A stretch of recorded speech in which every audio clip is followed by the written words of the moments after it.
Good morning. Welcome back to Caffeine&Corneas. We are your hosts, Jackie and Kayla. And today we're joined with a very special guest, Kristiana. Hi everyone, I'm Kristiana. I currently am part of UCI's, which is the pre-optometry club at UC Irvine, and I currently serve as this year's social chair, and I just mainly plan events and other interactions between members. So on today's episode, we're going to be sharing a little bit about our experiences as an optician. So as we all know, it's really important to become or to have some sort of experience before you apply. Yeah, it's extremely important to start shadowing or working, and sometimes it can be very difficult. Very difficult. So the way I got my shadowing experience was that I cold emailed like everywhere, and no one accepted me because I was 16 at the time. I realized the only way to do it was connections, for me at least. How did you do it? How did you get into shadowing? So interestingly enough, for my other jobs that weren't optometry related, cold calling really worked for me. However, for my first shadowing experience, I got it through UCI's, and I would say from my second year, or at least beginning of second year, all the way to maybe going into third year, like summer of before that, I was kind of there just shadowing. I was commuting 3 times a week. During really busy school seasons, I would only come up on like Saturdays, like all day from maybe 9 to 3. And that's like totally okay. When I first started shadowing, I was doing like 1 day a week for like maybe 3 hours. Because I was still in high school, so it was just whatever worked for me. And honestly, any experience is good. Yeah. Like, you don't have to shadow for like every day a week, you know? You're absolutely right there. When I started shadowing, I was only 17, and I actually got it through a connection. I had a family friend who was an alum from UCI, and she was a pharmacist, and she had a friend who was an optometrist. So I was lucky enough to connect with her, and she welcomed me to come into her office about, I would say, 2 to 3 days a week or so, a couple hours, just to see how or what the career really entailed. And like I said, I was really young at the time, so it was very helpful for me to at least see what I was going to be studying for the next couple of years. Yeah, it's really rough finding a shadowing experience though. Like, obviously, we all got lucky in a way. Like, I got it through a referral, you got it through a referral, and it's just hard for like optometry students. Mm-hmm. But there's still so many opportunities out there if you can't find shadowing experience. Like, I know Marshall B. Ketchum offers like 1 day of shadowing in the summer if anyone just wants to come in to shadow. So if anyone's having any difficulty at all finding shadowing opportunities, especially if you are cold emailing and you're not getting as many responses as you would hope, just reach out to us. We are open to we're very active on Instagram. You can also email us, and we will be more than happy to refer you to any doctors with open availability. Especially if you go to UC Irvine and you are a pre-optometry student, UCI's is a really good place to find really valuable opportunities in shadowing, work, interning, as long as you are a paid general member.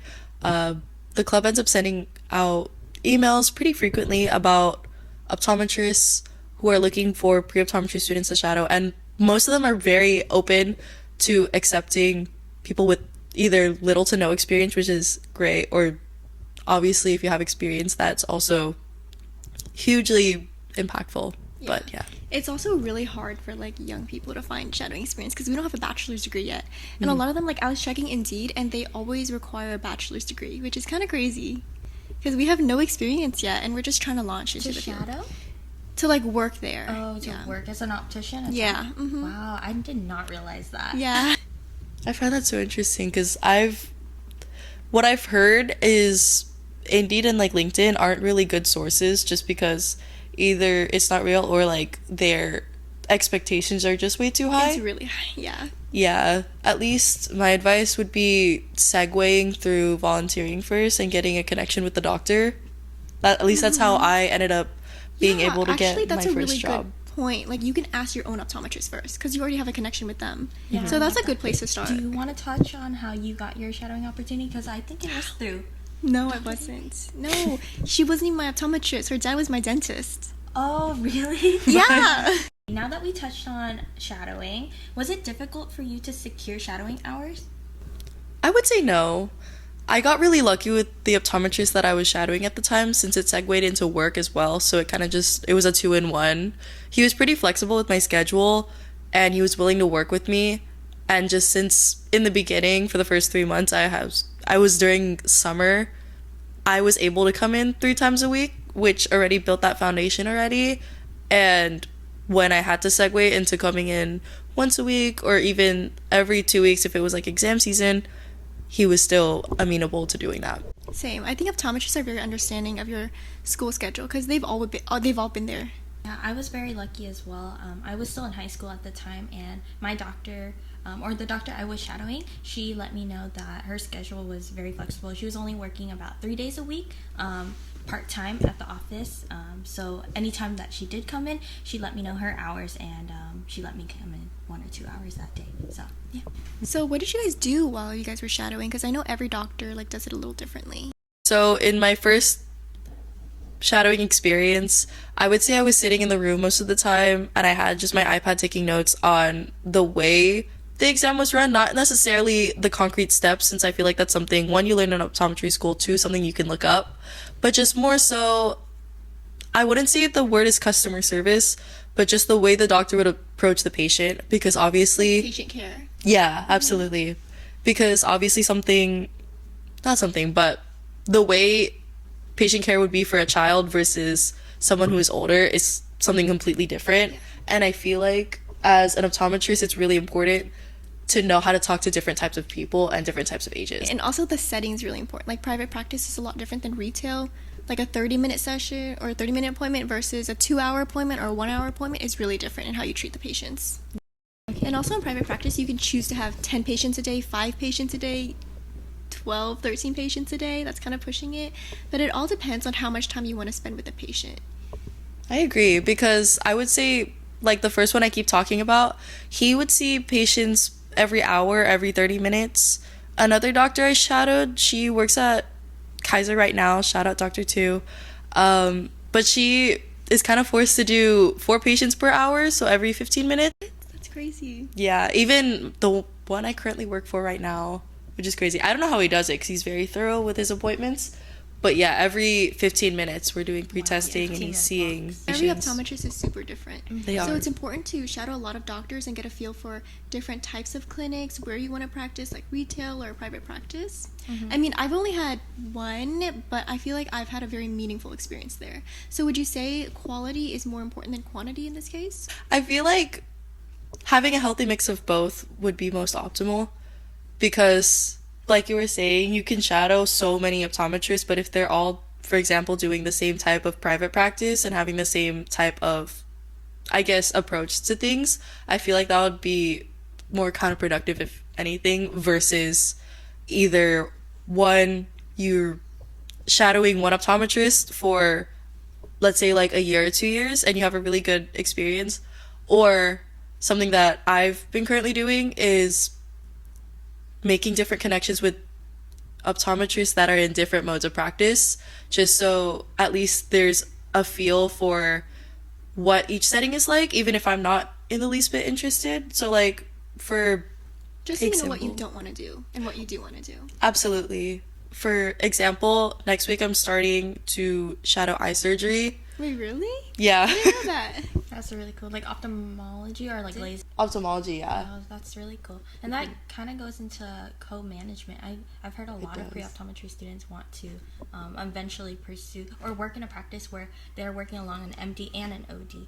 Ooh, I kind of want to do that. Me too. I feel like the experience would definitely be valuable and critical, even though I'm not looking into ophthalmology, just so I could see how the practice is like. And I feel like that's a really eye-opening perspective and advice I've been given, and I feel like a lot of other pre-optometry students should hear as well. Yeah, I think it's really important to just broaden your horizons. Like, don't be scared to step out, even if it's not a perfect experience. Experience is still experience. I knew an intern who was shadowing for just a couple weeks, and they wanted to do optometry, but they didn't know if it was a right fit for them until they were actually in the office watching the doctor practice, watching what opticians do versus what ophthalmologists do, because they were able to have multiple perspectives. They can make a better decision for themselves. I would say that being in the office and working there really solidified wanting to pursue optometry, just because I was able to have that one-on-one patient care, even though I was only working like as a technician.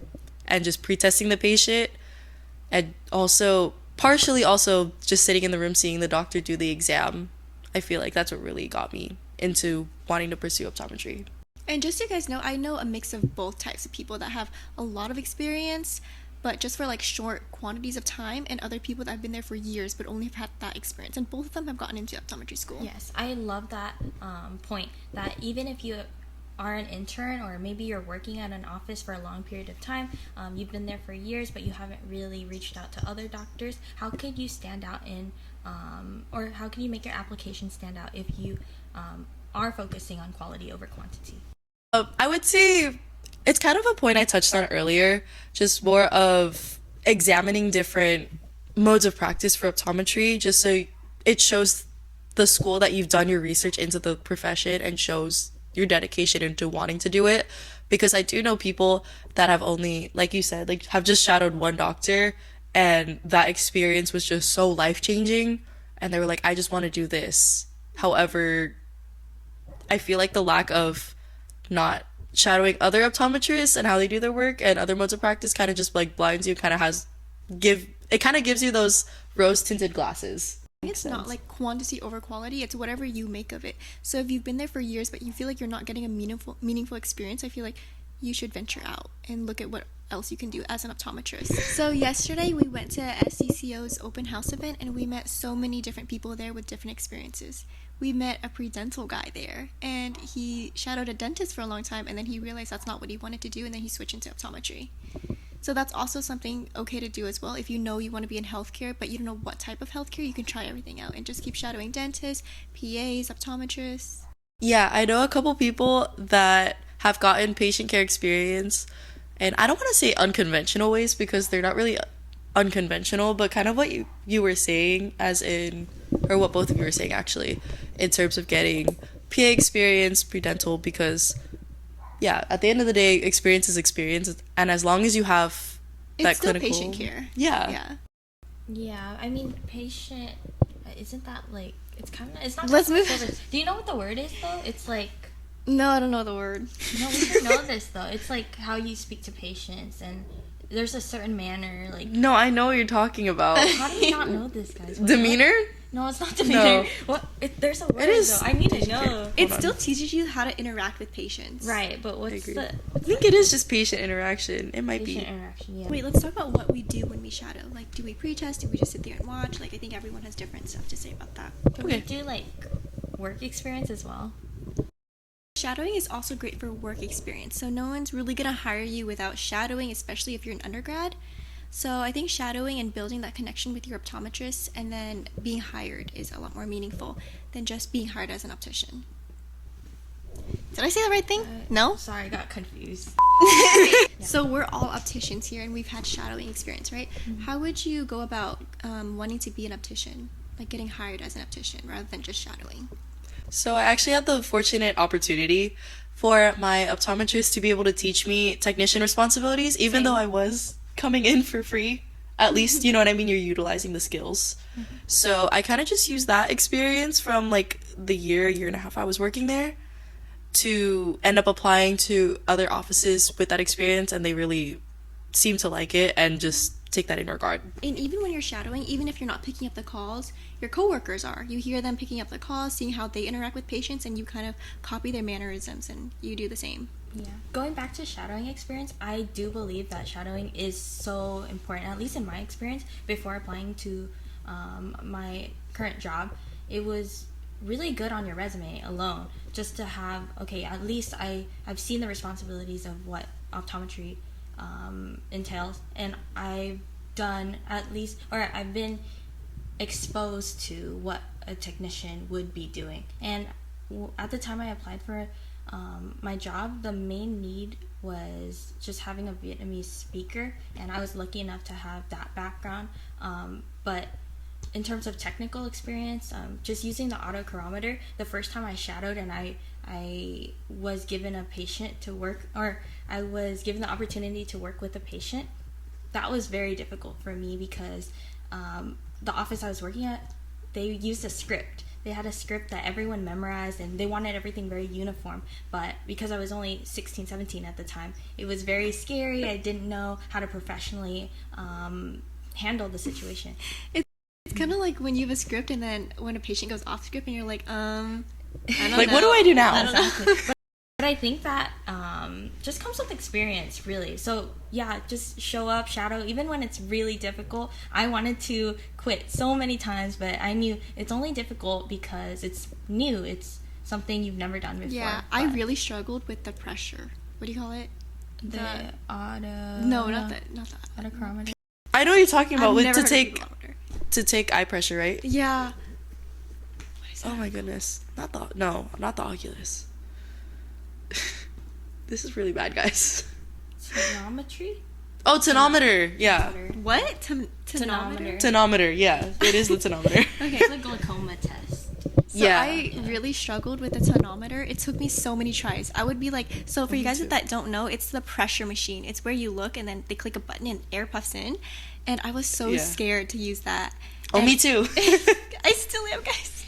Because sometimes when I click it and it just says air, I'm like, oh my gosh, I can't do it again. Because I don't want to make them feel like I'm like putting air in their eyes so many times. Yeah. So yeah, that's like some really important skills that you need to develop now. And then when you go into optometry school, they teach it to you, but it's a lot better if you have it now. The first time I also used that instrument, I was terrified, especially me too. since, of course, the doctor was supervising me, but I was working with real patients. I was practicing on my coworker. I would go pew pew pew. Because he was my coworker, and she would do the same for me, and I was terrified. It's good though that you 'Cause learned it sometimes- through shadow, because it's a learning experience. This is true. Yeah. Yeah, it's all learning experiences, and we've all made mistakes through shadowing. So I had a question for you. Was there a moment during shadowing that really confirmed optometry for you? I would say yeah. So mainly at my first practice that I had experience at really solidified me wanting to pursue optometry further and explore different modes of optometry just to really dive deeper into the field. So the office that I was at saw a lot of children, and personally I love working with kids, but it never really occurred to me to put those pieces together to pursue pediatric optometry, which is the goal. So you want to do a residency in pediatrics, or do you want to like specialize in pediatrics? Mainly specialize. You know the doctor that came to UCI? Oh, Blink. Dr. Chen. Dr. Tran, yeah, she did a residency in pediatrics. Oh, yeah.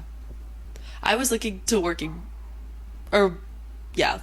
like work for her, but it's just like my schedule. It's just like And super it's so hectic. far, too. Yeah, that's pretty much it. But in terms of what really solidified it for me, so there was, I want to say she was around like 7 or 8. There's a girl that came in, and at least with kids, you can kind of tell their demeanor if they're like not confident or anything. Like, I feel like with kids, it's very easy to tell, and they're not very skilled in fake it till you make it. They either So- love the glasses or they hate them. Yeah. No, yeah. Like an open book. So it was like her first time coming in for an eye exam, and I could tell she was like already like not confident in terms of school, and she was kind of just very shy, and like in terms of reading, like you could tell she was just very to herself. And just observing through the doctor and just the way he approached patient care with her, I could tell that she was pretty hesitant to try doing glasses. And then she came back 2 weeks later. It just so happened to be on the day that I had come back, and then just watching her eyes and her face just beam up with excitement of just being like, I could see the board, I know what's going on during class, like I could see my friends during recess. Like, it just was such a fulfilling experience, and it just really made my heart warm and made me want to create that feeling for other patients. And then I would say like this is more like a subcategory, just more shorter, but so for context, my doctor that I worked for is Vietnamese, and where he's in Anaheim, like Buena Park, and the demographic is mainly Latinx, and he decided to take the initiative to actually learn Spanish. Oh yeah, that was a really heartwarming story. I think you guys actually shared that at the club. No, yeah. And so just with knowing that these patients are feeling heard and just being able to see it in real time during shadowing just really inspired me to make that impact in my future patients.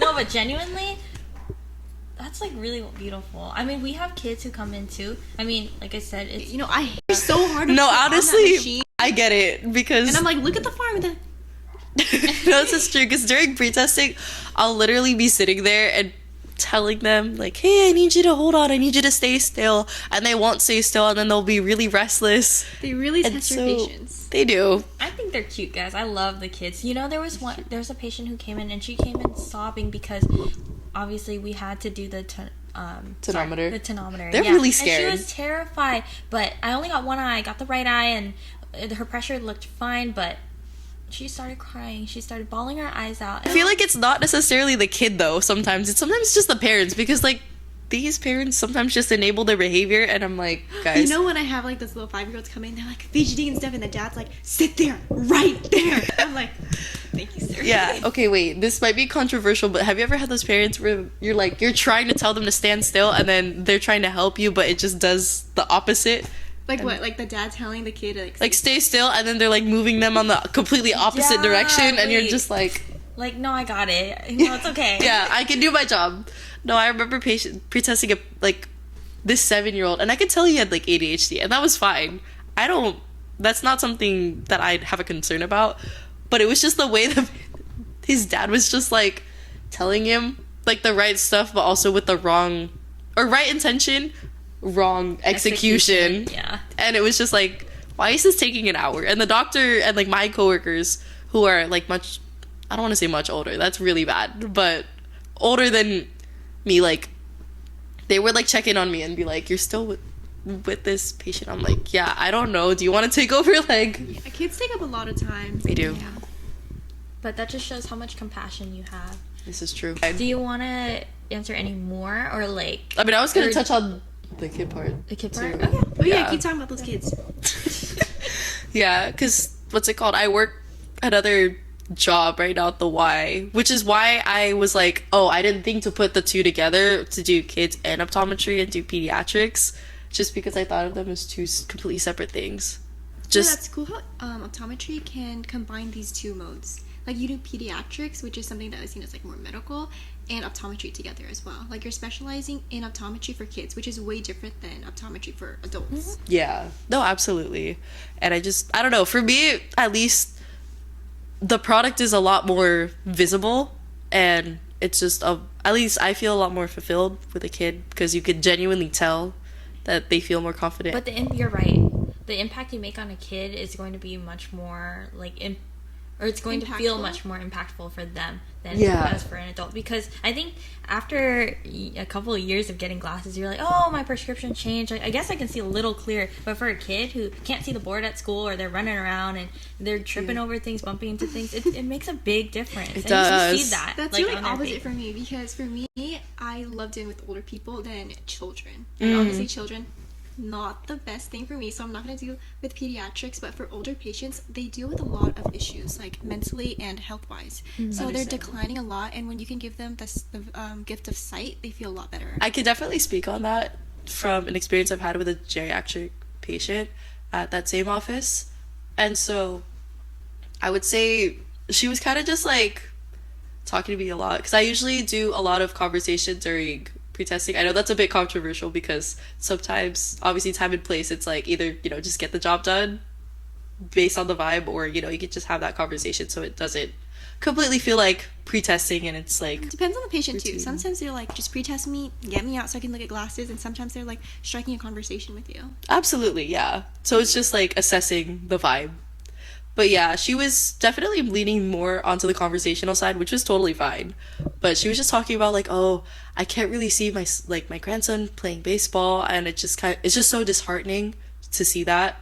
And I could just tell her demeanor was just getting more like kind of drained and more drained. Yeah, just I don't want to tired. say shut down. Yeah. But And just it's sadder to deal with older patients, but to me it's more meaningful. Like kids, obviously they're way more joyful, they're fun to deal with, and it is meaningful for you. But for me, I think I attract more of the older patients. I love that. Attract? No, like no. I don't think it was taken that way I know. initially. No, Yeah, do you know, you keep have going. one more that you wanted to share with us? One more like impactful experience, or Impactful. That was gonna be the last one. the Geriatric one. okay. Yeah, just like wrap it up. Oh yeah. That's what I was gonna do. Yeah, do your thing. Oh my gosh. Okay. Yeah, but with the geriatric patient that I was helping pre-test, she was just saying that she couldn't really see her grandson in terms of like him playing baseball, just spending time. It was just very difficult, and just after seeing her with the doctor in terms of being diagnosed with early signs of glaucoma and cataracts, she did her appointment. She ended up coming back, and she was just beaming. Same level of beaming as I saw with like that one child, and just be like, I can see my son playing baseball definitely a lot better, and just I can be able to identify people, and it's just so meaningful and impactful, and you could just tell just a sense of warmth to her, and it's just so fulfilling. Yeah, a lot of patients are really thankful, and it makes my heart really warm when they're thankful. They're actually making a long-term effect. Like with cataracts and glaucoma, that is way harder to treat and manage than like with a kid who just needs their very fixing first their pair. prescription. Yeah, Absolutely. glasses. So what you made a difference, even though It's very sad because Yeah. some patients, they don't want to get surgery for their glaucoma. I hear that too. Yeah, it's really sad to deal with that. No, yeah, and just also additional factors with like insurance and That's like another Being topic. stubborn. That's that's another topic for another That's day. a lot to. Yeah. But no, absolutely. All right, that's all the time we have for this week. Thank you so much. This was Caffeine&Corneas by Jackie and Kayla. And thank you so much, Kristiana, for joining us for this week's episode. Make sure you follow her at Kristiana Kara on Instagram. Yeah. And then also, if you have any other questions, you can reach out to me there. And that's 2 A's, I think, at the end of both. And also, my email is kara.ibanez@gmail.com if you have any questions and you want to email. Thank you so much. And also, make sure you join us next time because we're going to be talking about our experiences at SCCO's campus tour.